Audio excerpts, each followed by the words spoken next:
Direction Rayatea, désormais. L'administration pénitentiaire n'a pas pour seule mission de surveiller les détenus. Elle doit favoriser leur réinsertion future. Dans ce but, des activités sont proposées aux pensionnaires des maisons d'arrêt. À Outuroa, une formation à la permaculture est dispensée aux détenus par un intervenant extérieur. Jessica Doucetouahou. Il y a encore quelques semaines, la permaculture était un sujet inconnu dans cette maison d'arrêt. Et après seulement 4 mois d'apprentissage, ces détenus en fin de peine connaissent le sujet sur le bout des doigts. Plusieurs plantes qui nous a emmenés et que je ne connaissais pas du tout.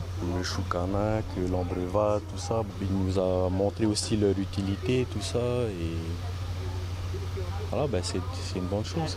Ça nous permet de voir qu'on peut planter autrement et sans utiliser d'engrais, de pesticides, d'herbicides, tout ça. Durant 3 heures chaque mercredi, ces pensionnaires profitent de l'intervention de David Pignon, formateur en permaculture, pour en apprendre davantage sur le sujet.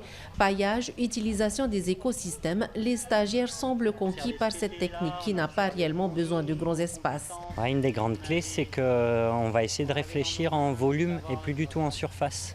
Donc on va penser en 3D, on va associer des plantes ensemble sur des tout petites surfaces qui vont s'aider les unes les autres et pas du tout se gêner. Donc on va avoir des grands arbres, des petits buissons, des plantes rampantes, tout ça sur le même espace. Après l'éducation et l'art, la permaculture vient étoffer l'offre d'activités proposées en milieu carcéral à Outuroa.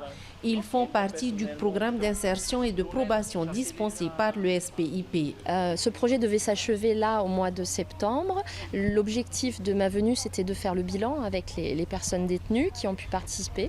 Et le bilan fait qu'on va renouveler cette action puisque l'ensemble des détenus, effectivement, ont indiqué qu'ils ont appris énormément de choses. Même les personnels de l'établissement ont appris énormément de choses qu'ils vont pouvoir transférer à la sortie, peut-être en gérant leur propre FAAPU, avec des méthodes naturelles, sans aucun produit chimique.